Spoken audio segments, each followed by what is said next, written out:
제 목소리가 약간 좀 정상이 아니죠? 네, 여러분 이해해 주시기 바랍니다.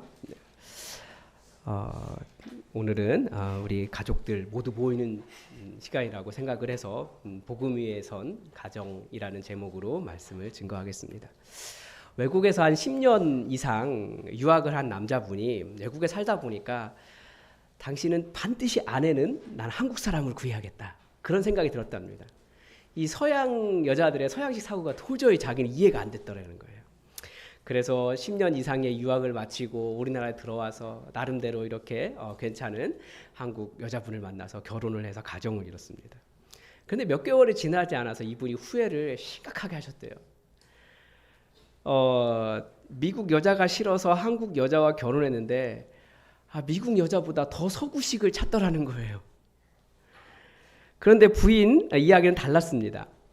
아니, 이 남자가 미국에서 10년 이상을 유학을 했기 때문에 좀 다를 줄 알았는데 맨날 음식은 된장찌개 찾고 김치 찾고 레이디 퍼스트 뭐 이런 기사도 정신은 없고 자기가 기대했던 거랑 또 너무 달랐다라는 거죠. 그래서 우리 이럴 때 뭐라고 말합니까? 서로 로또 맞았다 그러죠? 절대 안 맞아요. 근데 우리가 잘 알다시피 우리는 누구랑도 맞지 않아요. 부부는 로또 맞는 그런 게 아니고 블록 맞추기와 똑같아요. 저희 아들이 어느 날 블록을 가져왔더라고요. 그거 아시죠? 이렇게 손으로 돌려가지고 맞추는 거, 아홉 칸 해서 이렇게 있는 거. 밤새도록 이거 보면서 막 이렇게 맞추고 있더라고요. 처음에는 이게 한 면도 못 맞추더라고요. 근데 밤새도록 막 이렇게 하더니 거의 한밤중에 성공했다고 딱 가져왔어요. 물론 그 이후도 잘 못 맞춥니다. 다 흐트러 놓으면 또 이거 봐야 돼요. 저도 그거 보다가 이제 열심히 저도 하다 보니까 맨 윗줄과 두째 줄까지는 맞출 수 있을 것 같아요. 아직 나머지는 못 맞춰요. 근데 이거 딱 맞추면서 느끼는 게 부부관계와 똑같아요. 다르고 어렵고 방법도 모르겠는데 이렇게 계속 만지작하고 이렇게 방법 찾아가고 이게 맞다라고 그러면 또 그거 찾아가고 이렇게 막 하다 보니까 점점 맞춰져 가는 거죠. 그래서 부부란 로또가 아니고 블록처럼 맞춰가는 존재입니다. 오늘 아직 가정을 이루신 분 모두가 가정을 가지고 계신 것은 아니지만 그래도 이게 관계와 앞으로 이룰 가정을 생각하면 그런 것을 한번 생각해 보는 시간이었으면 좋겠습니다. 자녀들도 그래요. 자녀들도 부모 입장에서 가장 마음대로 할 수 없는 존재가 누굽니까? 자녀더라고요. 다른 곳에 가서는 사람들에게 명령도 하고 막 어떻게도 하고 그렇게 하는데 자녀만은 그렇게 되지 않아요. 가장 친근하면서도 어려운 존재가 자녀죠. 조금만 부모가 강하게 나가면 아이들이 폭력적이 되기도 하고 아니면 이렇게 굉장히 좀 위축된 자녀로 자라기도 하고 또 반대로 너무 약하게 대하면 아이들이 예의 없고 혹시나 무책임한 사람이 될까봐 항상 노심초사하는 게 부모의 마음입니다. 저도 아빠가 처음이라 자녀들을 어떻게 대해야 할지 몰라서 아이들이 어릴 때 실수를 좀 한 것 같아요. 많이 미안하더라고요. 그래서 말씀에 나와 있는 자녀에 대한 원칙이 무엇일까 계속 찾다가 에베소서 오늘 읽은 본문 다음 본문인데 에베소 6장 4절에 보니까 아비들아 너희 자녀를 노엽게 하지 말고 오직 주의 교훈과 훈계로 양육하라 라는 말씀 따라서 아이들을 노하지 않게 하려고, 그러니까 아이들이 어떤 감정적으로 자기들의 어떤 한계를 뚫고 나오지 않게 하려고 노력을 많이 했습니다. 그렇게 하다 보니까 아이들을 노엽게 하지 않는 방법은 내가 화내지 않는 거더라고요. 그러니까 내가 달라져야 아이들에게도 다르게 할 수 있다는 것을 알고 아이들을 어떻게든 잘 놀아주는 아빠가 되려고 합니다. 그런데 감사하게도 저는 아이들 때문에 어쨌든 굉장히 감사한 것 같아요. 왜냐하면 이제 아들이 저보다 더 커졌거든요. 저보다 크고 잘생겨서 너무 감사합니다. 저는. 가정은 항상 우리에게 기도 제목입니다. 가정을 세우는 일에 우리가 기도가 빠지면 안 되겠죠, 당연히. 그리고 가정을 세우는데도 복음의 원리가 있습니다. 우리는 가정을 하나님의 나라로 회복시키는 사명이 있는데 어떻게 해야 되는가? 세상에서 여러 가지 가정은 이렇게 해야 된다라고 말을 많이 하지만 그것보다도 성경이 가르치는 복음으로 가정을 세우는 원리가 무엇인지 오늘 본문을 통해서 함께 좀 배웠으면 좋겠습니다. 신약 성경에서 이 에베소서 5장 22절에서 6장 초반까지 신약 성경에서 가르쳐주는 가정에 대한 교훈이 나와 있습니다. 그런데 이런 가정에 대한 이야기를 하는 이유가 있습니다. 이 본문이 시작하는 부분이 어디냐면 5장 21절입니다. 그러니까 에베소서를 전체적으로 복음을 딱 설명하고 난 이후에 에베소 2장은 복음에 대한 엄청난 원리가 들어 있습니다. 그리고 그 복음의 원리를 어디에 적용하냐? 교회에 적용합니다. 그리고 그 교회에 대한 적용의 마지막 부분에 이 이야기하고 있는 거예요. 5장 21절. 우리 5장 21절 다 함께 읽어볼까요? 시작. 그리스도를 경외함으로 피차 복종하라. 그러니까 교회를 세우는, 복음 위에 선 교회를 세우는 방법, 그 삶의 윤리가 그리스도를 경외함으로 서로 복종하는 거예요. 그냥 단순히 말 듣고 그래 알았어 라고 말하는 수준이 아니라 복종하라는 거예요. 복종. 서로에게 그리스도를 경외함으로, 그리스도를 두려워함으로, 서로 안에 그리스도를 발견함으로, 그리고 그 교회의 원리를 그대로 이번에 어디로 가져오는 겁니까? 이 상호관계, 그 가정 안에 있는 상호관계로 가져오는 겁니다. 그러면서 이 교회에 대한 이야기한다라고 이야기하고 있죠. 32절에 가서 이 비밀이 크도다. 나는 그리스도와 교회에 대해 말하노라. 그러니까 나는 그리스도와, 그러니까 복음과 교회에 대해서 이야기했는데 이게 가정에도 적용이 되더라라고 이야기하는 거예요. 그러면서 하는 말이 그리스도를 경외함으로 어떻게 하라고요? 피차 복종하라고요. 그래서 우리가 가정 안에서 발견할 수 있는 복음의 원리는 두 가지예요. 첫 번째는 어떻게든지 서로의 관계 안에서 누구를 발견하라는 겁니까? 그리스도를 발견하라는 거예요. 그리스도를 경외하고 그리스도를 두려워하고 마치 예수님 대하듯이 서로를 대하면서 어떻게 하라? 복종하라. 그런데 굉장히 어려운 말이죠. 첫 번째는 아니 저 사람이 무슨 그리스도, 아니 복종까지 하라고요? 이거예요. 교회 안에서도 사실은 저 사람이 무슨 그리스도? 저 사람에게 복종하라고? 이게 안 되잖아요. 그런데 가정 안에서도 그렇게 하라고 가르쳐 주는 거죠. 왜냐하면 가정이 누구보다도 적나라하게 내 아내가, 내 남편이 누구인지 알아요. 그런데 그 사람이 그리스도라고 생각하고 그 사람에게 복종하라고 말씀하고 있어요. 가장 실천하기 어렵죠. 복음을 실천하는 곳이 어디다? 가정이다라는 거예요.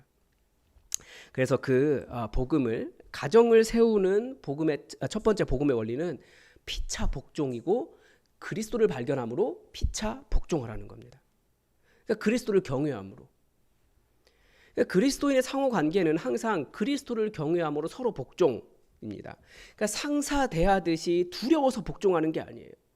혹은 아랫사람 대하듯이 일방적으로 복종을 강요하는 관계가 아닙니다. 교회 안에서도 그렇지도 않고 가족 안에서도 그렇지도 않다라는 거예요. 근데 우리는 어떻게 배웠습니까? 가족은 주로 남성은 군림하고 복종을 강요하는 존재로, 그렇게 아내는 당연히 남편에게 순종해야 되는 그런 존재로 그렇게 배워왔는데 그게 아니고 그리스도 때문에 우리가 서로 복종하는 거예요. 그러면서 이제 아내들에게 먼저 이야기하죠. 이제 아내들뿐만 아니라 남편들 나오고 자녀들 나와요. 20절에 아내들이여 자기 남편에게 복종하기를 주께 하듯 하라. 이 남편들이 굉장히 좋아하는 말씀이죠. 남편들이 근데 좋아해봐야 소용없어요. 그 다음에 또 아내들이요 라고 나오니까. 이 상호 복종의 원리는 그리스도를 경외함으로 남편을 그리스도와 같이 남편에게서 발견한 그리스도를 적용하는 거예요. 근데 우리가 그리스도를 어떻게 발견합니까?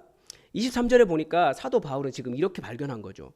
그리스도께서 교회의 머리됨과 같이 그 가정의 머리가 남편이기 때문에 복종하라, 이렇게 지금 가르쳐주고 있는 겁니다. 여러분, 교회가 그리스도에게 어떻게 합니까? 교회는 그리스도에게 복종합니다. 교회의 머리이시기 때문에. 마찬가지로 아내도 머리든 남편에게 복종하라 라고 가르칩니다. 이 아내분들이 이렇게 화가 끓어오르실 것 같아요. 저 사람이 무슨 내 머리? 도저히 이해할 수 없죠. 네.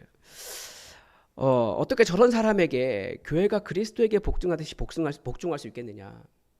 이거 복음을 알면, 교회의 머리가 예수 그리스도라시라는 것을 알면 복종할 수 있다는 거죠.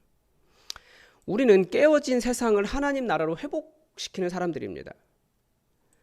그래서 가정을 바라볼 때 분명히 이 남편이 그리스도가 아닌 건 맞아요.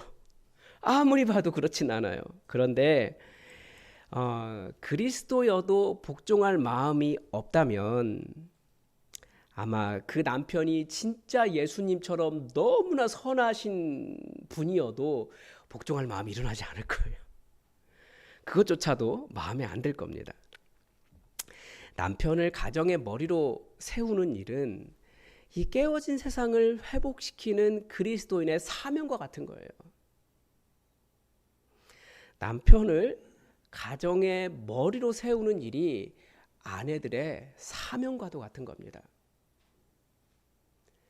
교회가 예수 그리스도를 머리로 섬기고 있기 때문에 교회의 질서가 있어요. 마찬가지로 남편이 가정의 머리로 세워질 때 그 가정의 질서가 세워집니다. 그러니까 아내는 남편을 가정의 머리로 세우는 사명이 있다는 것을 알고 존중하며 어떻게든지 이 가정의 어떤 영적인 머리가 될 수 있도록 세워주는 것이 가정을 복음 위에 세우는 원리라는 겁니다. 남편이 가정에 머리로 서 있지 않으면 가정이 흔들릴 수가 있어요. 남편은 아내에게 어떻게 해야 될까요? 25절에 보니까 남편들아 아내 사랑하기를 어떻게 하라고요? 그리스도께서 교회를 사랑하시고 그 교회를 위하여 자신을 주신같이 하라. 사도 바울은 아내에게서 이 그리스도를 발견하고 있는 거예요. 그러니까 여러분도 복음 안에서 계속 아내와 남편들에게 예수 그리스도를 발견하고 그대로 그렇게 대우하는 것들이 필요하다라는 거죠. 자, 아내들이 남편을 머리로 여기라고 복종하라고 하면 머리로 여기고 복종하라고 하면 남편들이 이렇게 높아지겠지만 사실 그것도 높은 자세도 옳지 않습니다. 남편은 아내를 어떻게 대해야 합니까? 아내를 대하는 자세에서 그리스도를 경외함으로가 어떻게 나타납니까? 그리스도께서 교회를 사랑하시고 그 교회를 위해 자신을 주심같이 하라. 여러분, 예수님께서 교회를 어떻게 사랑하셨습니까? 말로만 사랑하지 않으셨습니다. 실제로 당신의 생명을 내어주셨습니다. 십자가 위에서 죽으셨고 십자가를 지셨습니다. 섬기셨습니다. 그래서 교회가 세워졌습니다. 그리고 또한 예수님은 교회를 돌보십니다. 마찬가지로 남편이 아내를 위해 어떻게 해야 된다고요? 자신을 내어주지 않으면 그러면서 내가 머리니 나에게 복종하라라고 말하는 것은 그리스도를 경외함으로 피차 복종하는 자세가 아니고 자기를 경외함으로 자기 자신에게 군림하라라고 하는 자세라는 거예요. 아내를 돌보기 위해서 남편은 죽으라는 거죠. 그러니까 말을 조금 바꾸면 남편들이여 아내를 위해 죽으십시오. 이런 뜻입니다. 여러분, 남편분들 아내를 위해 죽으실 수 있으십니까? 죽으실 수 있다라고 말을 하지만 무슨 저기 주례 같은데 네, 그 죽으실 수 있다고 말하지만 실제로는 남편들 다 우리 알잖아요. 어떻게든지 편하려고 하고 잔소리 듣기 싫어하고 고개 숙이기 싫어하고 이게 남편들의 특징이잖아요. 제가 아는 목사님 한 분 예전에 포항에서 지진이 한번 이렇게 크게 난 적이 있잖아요. 한번 지진이 이렇게 일어나서 아파트가 흔들려서 온 가족이 두 아들과 사모님과 전부 다 이렇게 해변가에 있는 카페로 피난을 가셨어요. 근데 여진이 또 온 거예요. 막 흔들리니까 어떻게 됐을까요? 이 목사님이 아들들과 아내를 버리고 가장 먼저 뛰쳐나가셨대요. 아내를 위해 죽겠다라고 하는 것이 본능적으로 안 되는 게 남자들이에요. 그런데 이건 죽어야 될 문제예요. 죽으라는 거예요. 한국 남편들이 가장 먼저 죽어야 할 영역이 있다면 내가 아내보다 우월하다라고 하는 의식입니다. 내가 하는 일은 어렵고 나는 많은 수고를 했고 반대로 당신이 하는 일은 집안에서 쉽게 하는 일이다라고 하는 생각을 버리셔야 돼요. 저도 하루를 마치고 나면 정말 피곤한 상태로 집에 들어갑니다. 그런데 그때가 사실 아내의 요구가 제일 많을 때예요. 아내는 여러 가지 일들을 기다렸거든요. 보니까 집안일들이 힘이 센 남자가 해야 되는 일들이 많이 있더라고요. 그때 어떻게 해야 될까요? 제가 정말 피곤해서 도저히 못 움직이겠다라고 말하지 않으면 웬만하면 다 들으려고 합니다. 왜냐하면 그때가 내가 죽어야 할 때구나 아는 거죠. 네, 알겠습니다. 그리스도께서 교회를 위해 죽으셨기 때문에 내가 할 수 있을 때뿐만 아니라 할 수 없을 때도 죽겠습니다 라고 하면서 죽는 게 그리스도인의 일이에요. 그래서 물론 이렇게 설교하고 나면 이제 집에 가서 서로 내가 피차 복종하겠습니다가 아니고 서로 피차 복종을 요구할 수 있겠죠? 그러시면 안 된다는 거예요. 자기 입장에서 말하실 거예요. 남편은 아내에게 내가 당신의 머리니 나에게 함부로 하지 마 나에게 명령하지 마, 부탁하지 마, 나 편하게 쉴 거야, 이렇게 말하면 그거 아니에요. 예수님은 그렇게 하지 않으셨어요. 반대로 남편은 남의 남편은 그리스도께서 교회를 사랑하셔서 자기를 내어주신 것처럼 잘하는데 왜 당신은 나를 도와주지 않느냐, 이런 식의 불평을 하지 마시고 서로 이야기를 들으며 어떻게 하든지 서로에게 복종할 수 있도록 한번 오늘 가서 한번 노력해 보시기 바랍니다. 그리스도를 경외하는 자세는 자기 자신을 내어주는 거예요. 다른 사람이 무슨 이야기 하는지 듣고 그대로 하는 거죠. 그래서 제가 최근에 계속 하는 게 있습니다. 저희 아내가 어떤 잔소리를 하든지 무조건 아무 말 없이 그냥 하는 거예요. 그런데 어떨까요? 쉽지 않아요. 저도 피곤하고 할 일도 있고 뭐 여러 가지가 있는데 아내의 요구는 끊임없어요. 남편들 항상 하는 얘기 있잖아요. 하나만 요구하는 게 아니고 하나 시켜놓고 다 안 끝났는데 두 번째, 세 번째 나오는 거. 남편들은 아실 거예요. 네. 그래도 하는 거예요, 열심히. 내가 아내를 위해 죽는 게 내가 그리스도 안에서 발견하는, 그리스도를 경외함으로 피차 복종하는 방법이기 때문에. 두 번째 복음의 원리는 자신을 내어주는 원리입니다. 복음은 우리의 죄를 없애기 위해서 성부 하나님께서 가장 소중한 아들 예수 그리스도를 십자가 위에 내어주신 것입니다. 이 내어주심을 우리는 뭐라고 이야기합니까? 은혜라고 이야기합니다. 왜 은혜라고 말합니까? 은혜란 받을 만한 자격이 없는 자에게 가장 소중한 아들을 내어주신 사건이기 때문에, 가장 소중한 아들의 생명을 내어주신 사건이기 때문에 은혜라고 말하는 거예요. 그러니까 받을 만해서 받은 게 아니고 받을 만한 자격이 없지만 구원하기 위해서 내어주신 거예요. 그러니까 우리가 얼마나 하나님의 은혜를 받을 만한 자격이 없는 자들입니까? 우리 죄인이에요.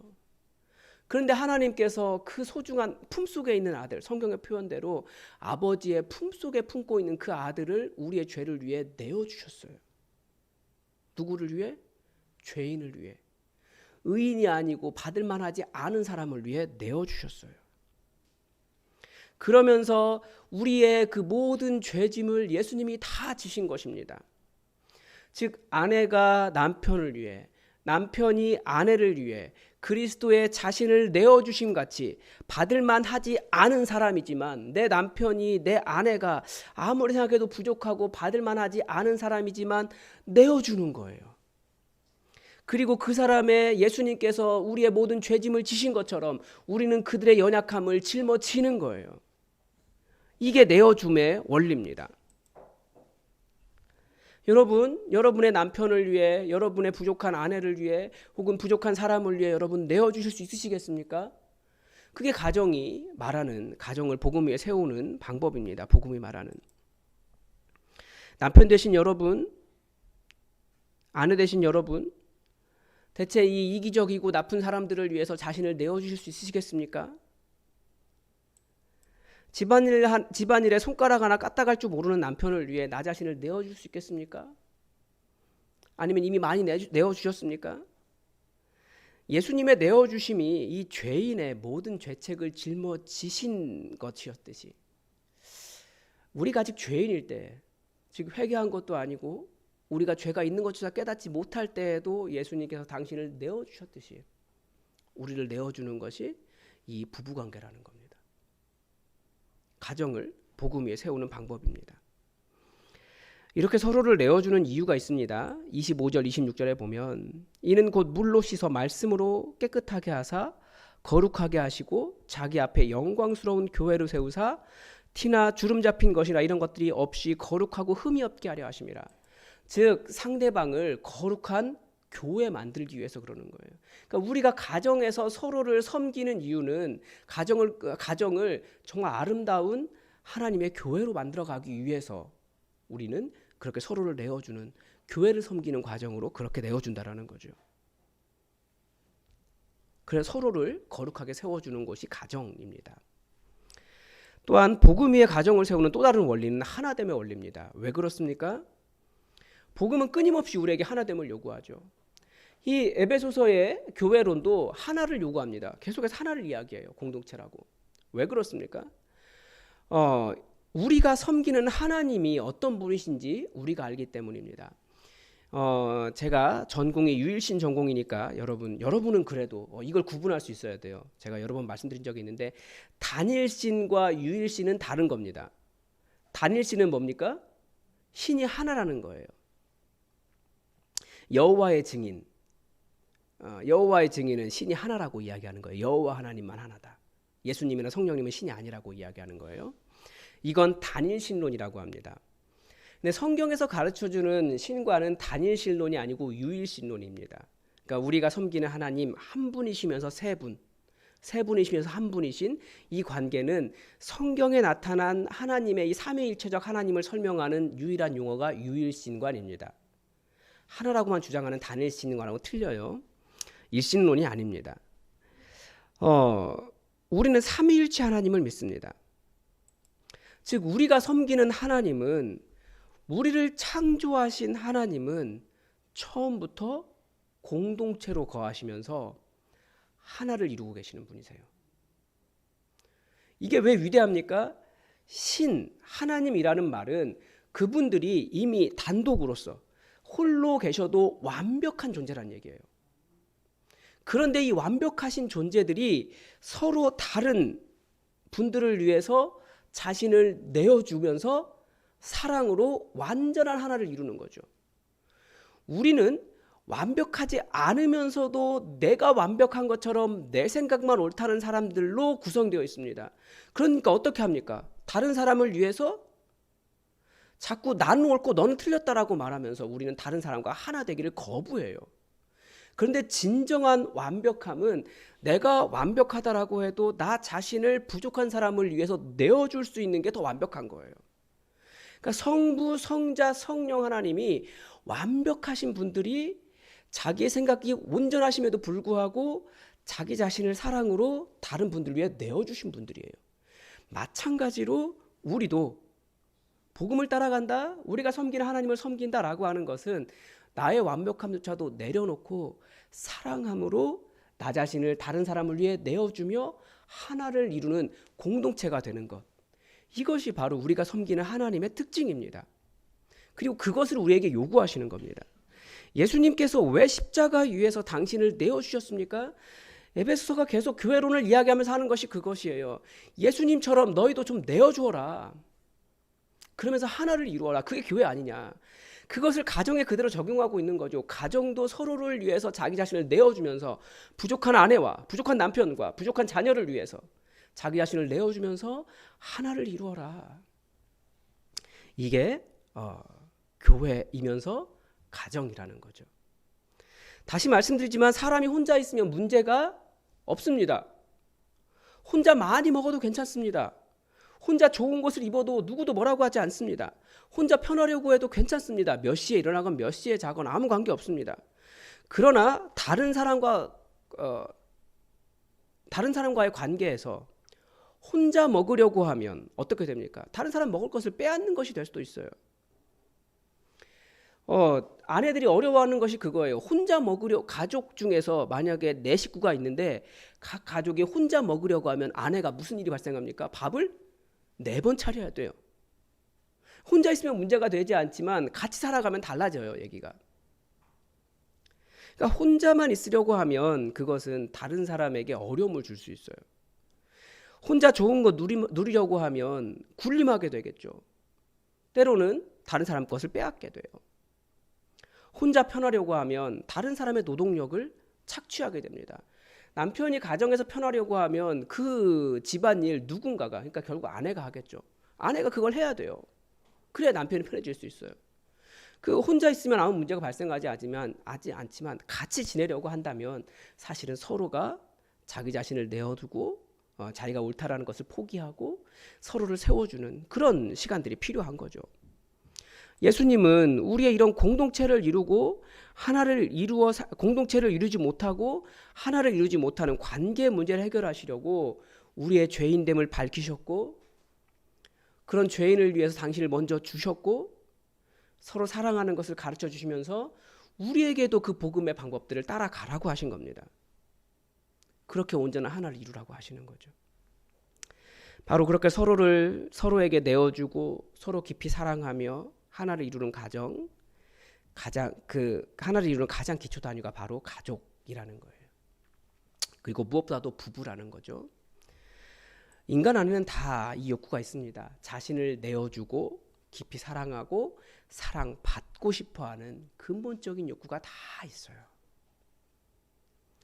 이 내어주고 사랑하며 하나 되는 원리를 배우는 곳이, 실습하는 곳이 가정이고 교회입니다.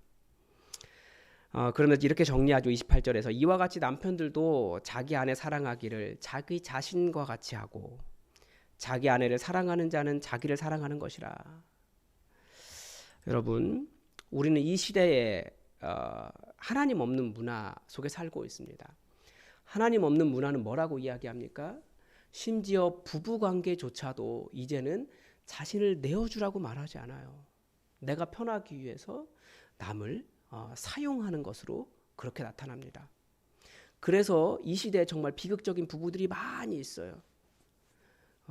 거머리 두 마리라고 말씀을 드렸는데 거머리 두 마리가 서로부터 서로의 피를 빨아먹는 것 같은 그런 가정들이 많이 있습니다. 우리는 그런 가정들,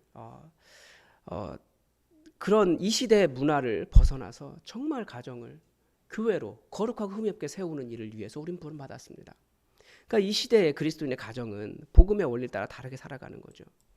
때로는 부부 관계 속에서도 자기의 어떤 이익을 딱 차려가는 것을 굉장히 똑부러지고 잘하는 것처럼 보이지만 성경은 부부를 그렇게 가르치지 않습니다.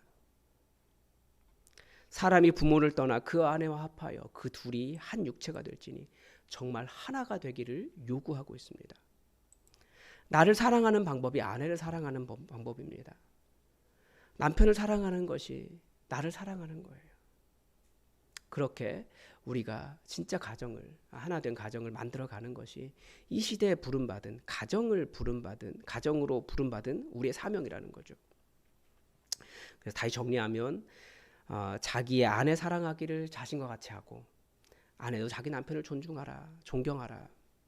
이런 말씀 있는 거 보면 그 옛날에도 남편은 아내 사랑하지 않고 남의 아내를 사랑하고 아내는 다른 사람은 존경하고 맨날 남의 남편은 괜찮은데 내 남편은 이렇게 비교하며 살았던 것 같아요. 이거 동서고금에 다 똑같습니다. 근데 바로 그 생각이 비성경적이라는 거죠. 우리는 그 반대로 살아가는 사람들입니다. 남편은 잘 아시다시피 아내의 존경을 받고 살아갑니다. 잘 보면 여러분의 남편들 밖에 나가면 정말 존경받는 사람들이에요. 근데 집에만 들어오면 존경받지 못해요. 이것도 독특한 현상이에요. 안다 이거죠. 아니요. 오히려 집에서 더 존중해 주셔야 돼요. 아내 마찬가지입니다. 누가 내 아내를 사랑해 줍니까? 내가 정말 남편이 자기 아내를 가장 사랑해 주는 사람이 되어야죠. 바로 그렇게 남편과 아내가 하나를 이루는 것이 그 성부, 성자, 성령 하나님의 하나됨을 실천하는 그 하나됨을 배워갈 수 있는 또 다른 방법이기 때문에 더 하나를 이루시기 바랍니다. 그래서 오늘 집에 가서 서로에게 당신은 왜 나를 존경하지 않아? 존중하지 않아? 아니면 왜 당신은 나를 사랑하지 않아? 이렇게 말하지 마시고 서로가 무엇을 요구하는지 한번 들어보십시오. 아주 작은 것이라도 무조건 최소한 이번 연휴 기간 3일, 남은 3일 있죠. 오늘, 내일 모레까지는 무조건 들어주십시오. 그럼 어떤 일이 일어날까요? 굉장히 피곤해지고 막 화가 올라올 수도 있겠죠. 그래도 한번 해보세요. 그러면서 어떻게 이렇게 맞춰가고 어떻게 하나를 이룰 수 있을까 한번 해보시기 바랍니다. 저도 열심히 해보는데 쉽지는 않아요. 그렇지만 열심히 하는 거예요. 서로가 요구하는 것을 무조건 당신이 말하기 때문에 내가 무조건 순종하겠습니다. 말씀에 뭐라고 가르쳐주고 있습니까? 피차 복종하라고. 명령에도 복종하시고 한번 해보십시오. 해봐야 이것도 아는 겁니다. 추가적으로 이제 6장 이후부터는 자녀에 대한 이야기 나옵니다. 자녀들은 부모에게 어떻게 하느냐? 너희 부모에게 순종하라. 반대로 부모는 자녀들을 어떻게 하라고요? 노엽게 하지 말라라고 가르쳐줍니다. 이게 하나님의 말씀에 해당하는 거죠. 부모는 자녀가 부모의 말을 듣지 않는다고 절대 강압적이거나 분노하거나 소리 지르거나 윽박 지르거나 쥐어받거나 하지 말라는 겁니다. 주의 교훈과 훈계로 양육하라고 하니까 또 우리의 마음은 어떻습니까? 우리의 방식은 율법주의적이 됩니다. 그러니까 이 복음의 반대편에 뭐가 있냐면 두 축이 있어요. 복음의 반대편에 하나는 율법주의고 하나는 자기 마음대로 하겠다는 자유주의입니다. 그러니까 우리가 주의 교훈과 훈계로 양육하라라고 말하면서 성경의 말씀을 가지고 자녀들에게 강압적으로 이렇게 강요하시는 분들이 많이 계세요. 그러면 주의 교훈과 훈계로 양육한 거라고 생각을 하시는 거예요. 나중에 그런데 이런 자녀들이 어떻게 됩니까? 제가 아는 후배는 하도 엄마랑 아빠가 주의 교훈과 훈계로 양육한다고 설교 말씀 테이프 한 40분짜리 되는 거 듣지 않으면 밖에 내보내지 않았어요. 그러니까 이 친구가 대학 오자마자 독립하니까 바로 더 이상 교회 나가지 않은 거예요.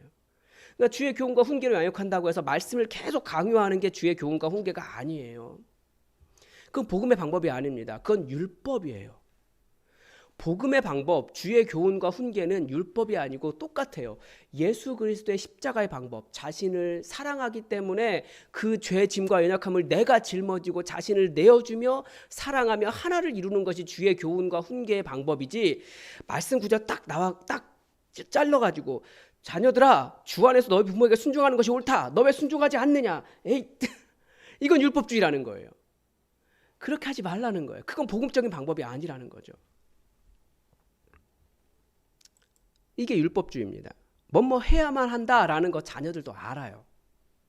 근데 부모가 어떠한 사랑을 보여주냐에 따라서 그 해야만 한다가 되기도 하고 되지 않기도 하는 겁니다. 그래서 우리 주님께서 가르쳐 주신 방법대로 역시 복음이죠. 사랑하기 때문에 어떻게든지 연약함을 내가 짊어지고 나를 내어주고 그렇게 사랑하며 하나를 이루는 것이 주의 방법입니다. 자녀를 양육할 때도 똑같습니다. 제가 처음에 시작할 때 제 아이들에게 아이들 노엽게 하지 말라라는 말씀 때문에 아이들이 어떤 감정적으로 잘못된 것이 뛰쳐나오지 않도록 계속 제가 화내지 않는 법을 훈련했다라고 말씀을 드렸는데, 이게 복음 때문에 가능한 일입니다. 율법은 사람을 절대 변화시키지 못합니다. 뭐 해야만 해. 이게 사람을 변화시키는 것이 아니에요. 머릿속으로는 그렇게 될 수 있지만 나중에 삶도 그렇게 될지 모르겠지만 그렇다고 부모님을 사랑하는 자녀는 되기는 굉장히 어렵습니다. 여러분, 이 복음의 원리를 항상 기억하시고 가정, 모든 관계, 가정 다 복음의 원리를 적용하시기 바랍니다. 우리가 섬기는 하나님은 어떤 분이십니까? 서로 깊이 사랑하고 다름에도 불구하고 하나님으로서 완벽하신 분이지만 서로를 위해 자기 자신을 내어주고 하나를 이루고 계신 분들이십니다. 우리가 회복할 모습이 바로 그 모습입니다. 우리는 교회라는 공동체 안에서도 이 원리를 배워가지만 또 가정 안에서도 모든 관계 안에서 이 원리를 실천할 수 있습니다. 이 원리를 그대로 보여주신 분이 바로 예수 그리스도이십니다. 나 같은 죄인의 죄짐을 짊어지기 위해 당신을 내어주신 우리 주님을 기억하시면서 아내는 내가 어떻게 예수 그리스도를 대하듯이 남편을 섬길 수 있을까? 반대로 남편은 내가 어떻게 예수 그리스도를 대하듯이 아내를 섬길 수 있을까? 또 내가 부모님을 대하면서 또 형제와 자매를 대하면서 어떻게 예수 그리스도의 그 복음의 방법을 적용할 수 있을까? 한번 고민해 보시기 바랍니다. 뭐뭐 해야만 한다라고 하는 율법적인 방법이나 알아서 되겠지라고 하는 자유주의적인 방법으로는 절대 복음으로 가정을 세울 수 없습니다. 여러분, 예수 그리스도처럼 적극적으로 살리기 위해서, 회복시키기 위해서 여러분 자신을 내어주는 십자가를 지시기 바랍니다. 기도하겠습니다. 하나님 아버지, 오늘 복음을 다시 생각하면서 어떻게 복음 위에 가정을 세울 수 있을지 말씀을 우리가 상고하였습니다.